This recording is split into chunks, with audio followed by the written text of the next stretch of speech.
Hey everyone, Sir Jellybean here, and we're back with another CallToArms Gates of Hell-Ostfront tutorial. And this time we're talking Panzerfaust and Shrek. So we went through these before, just on the just showing off the actual Shreks, but we never actually showed the damage they do to vehicles, the effective ranges against the vehicles, and some of the ammunition, and all the different various bits of the AT weapons and launchers. So we'll first go through each individual weapon and its stats. So first we have the M1A1 bazooka anti-tank launcher. Now this is the US-made anti-tank weapon, made just before the war actually, and people will knock on this bazooka a little bit, but it was actually the weapon that the Germans reverse engineered to make the Panzer Shreks and Panzerfaust. So this is kind of one of the first ever used anti-tank launchers with rockets. So very kind of a technologically breaking weapon. Very interesting. It has an effective range in game of 70 meters. It's a reloadable anti-tank launcher, which obviously means if you've got ammunition, you can shoot it, which is great.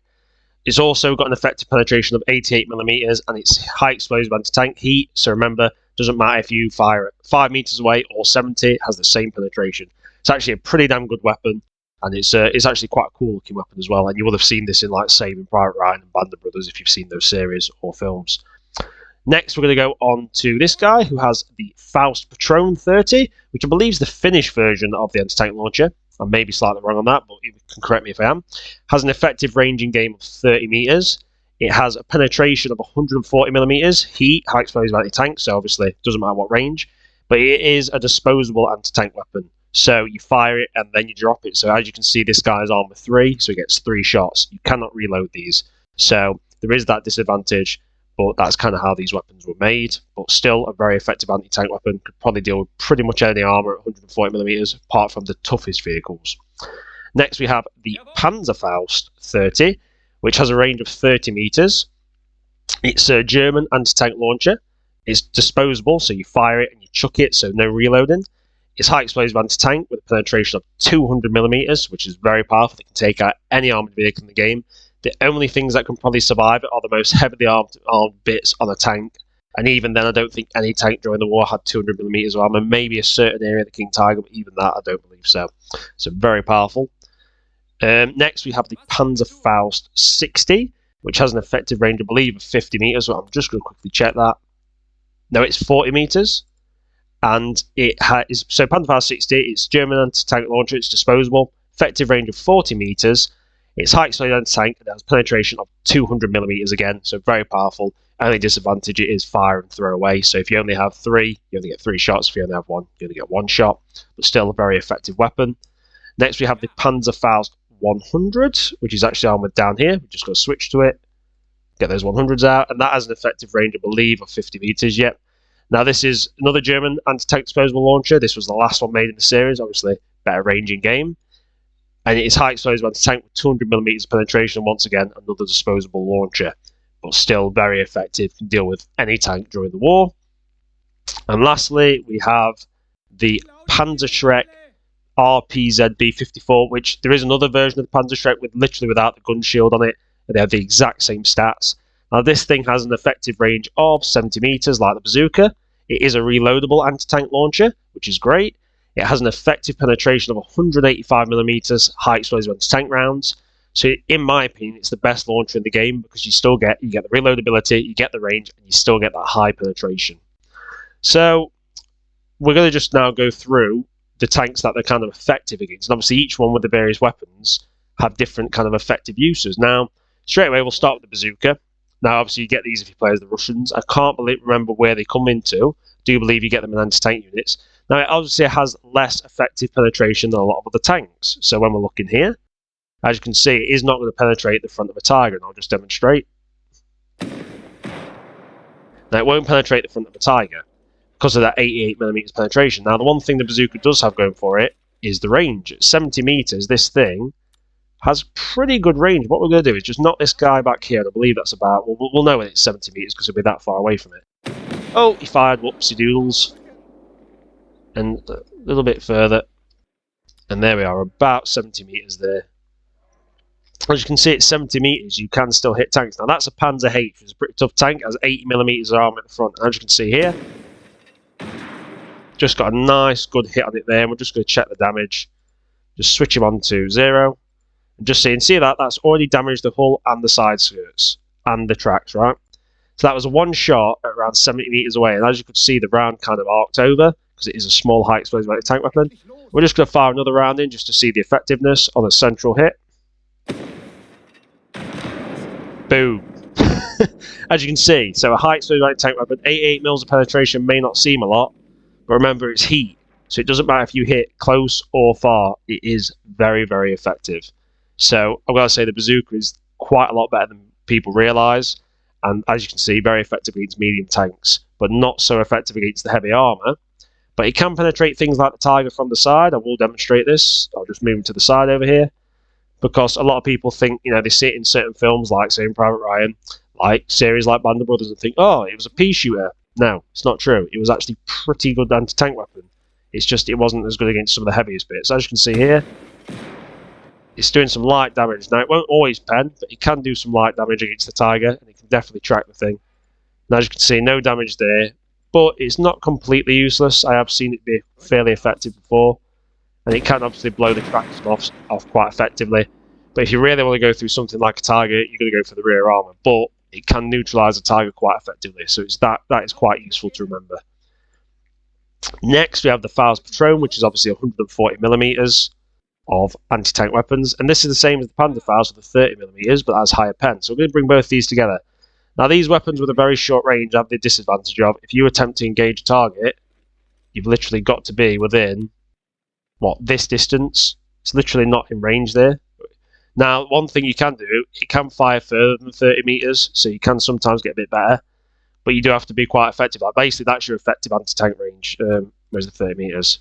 So technically, it would be out of range there. You'd actually have to run forward if you told him to shoot it, but when you're shooting it yourself, you can shoot a bit further. But the AI, which most of the time will be using these to defend themselves, that's the effective range, which means they're definitely in range of the whole machine guns, they're in range, and they're very likely to get shot and killed. So these are more defensive weapons.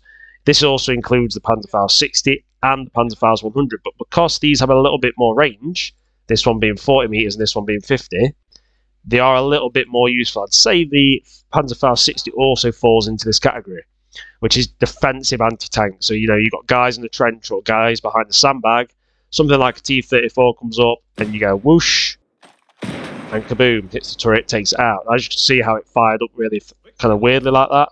At range, they're not always that accurate. Now, this is a Panzerfaust 60. Is this the Faust Patron? No, I thought he had a Sorry, I think he has the Faust Patron. Oh, was that the... Sorry, that was the Faust Patron there. My apologies. He has the Panzerfaust 30 here. And as you can see, it's a defensive weapon. So if you're laid down here and there's a hill, oh, enemy T-34 comes up. Fire, kaboom. And then you've either immobilised or destroyed the target. And as you can see from this, that turret is definitely in a bad state. You would have easily killed the commander, easily done a lot of damage there. Now, things like the Panzerfaust 60 does have a little bit more range, but as you can see, if the AI is using it, its effective range is only 40 meters. So, well, let me just get through this bloody trench. Come on. So, at like this range, you quickly look, as you can see there, it starts to struggle. Now, it is quite effective as a defensive weapon, but on the offense, you've got to be a little bit careful. But like here, if there's a T-34 coming up, you fire away, and kaboom, penetration, severe damage.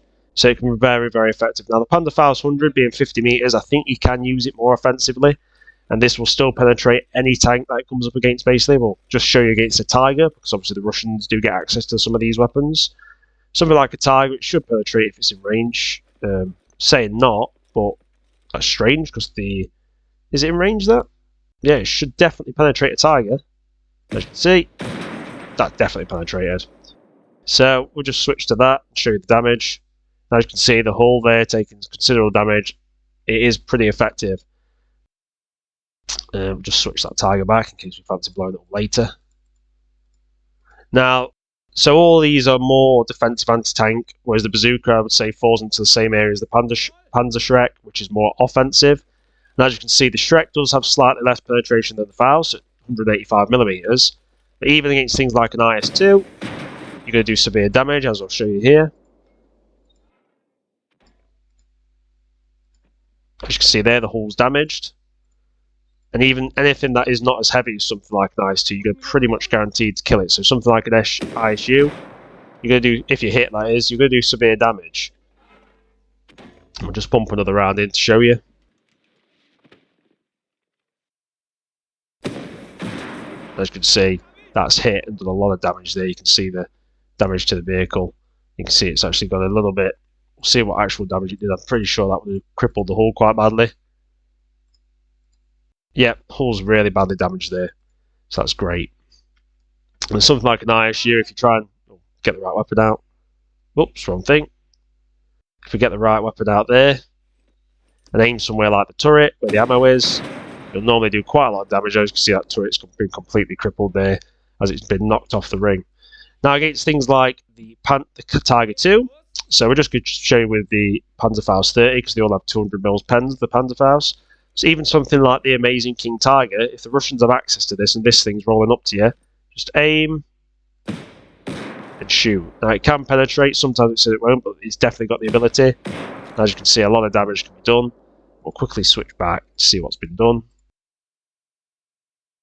We'll switch back. Now it's saying no damage actually. Now it definitely has the ability to get penetrated there, so we will switch it in and fire a few more rounds off. He's got the Panzerfaust 60 there. We'll just pump around him with it. So it's saying it won't penetrate the front arm. I believe that's because it's quite heavy with the thing, but if you aim for something like the turret there, as you can see, turret blown to pieces. As you can see, that turret has took severe damage. So remember, if you're playing as the Russians and you've got the anti-tank squads with the Faust or the Shreks, you can't even take out the Mighty King Tiger with such a weapon. Now, the only thing to remember about these weapons as well, they're not just useful against tanks. I'm just going to quickly spawn something else to show you. If we look at, so for instance, let's have a look at cannons. Imagine if this is similar for the Germans or the Russians, something like a pack. So this happens a lot on defense where you're against an enemy force, and the enemy starts to move up things like an anti-tank gun. Now you may only have things like the anti-tank troops available. Now these things, let me just switch his allegiance. It's player 1.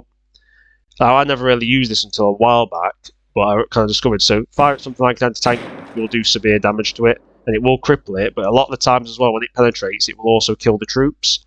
So you can do a lot of damage to these with the anti-tank weapons. It's not something I really thought about, but it's definitely worth using if you've flanked an anti-tank gun, or if an anti-tank gun, for instance, was attacking you, and you're just under the lip, you can easily pump out around and hit them, if you actually hit them. A bit easy with this one, I guess. So let's say you're below a lip, fire, and if you hit, you can do a lot of damage and kill the crew. So they're also mixed versatile weapons. They can also kill infantry and fortified positions, so if there is like an enemy panzer nest, or there's a soldier in a bunker, these things have massive penetration. So they can be useful for that. So that about wraps it up. I just wanted to show people the weapons in action. And we will just fire off another round at the ISU, see if we can get him cooking. No, he's not quite there. We'll fire another one off, he's got one. Let's just blast away, see if we can blow him up before the end. And there we go. And obviously, best place to aim is normally the turrets, because if there is any ammo stacked up, it will detonate it. Anyway, I hope you find that useful. If you have, like, subscribe and leave a comment. And I'll see you on the next one, everyone. Thanks for watching, and have a fantastic day.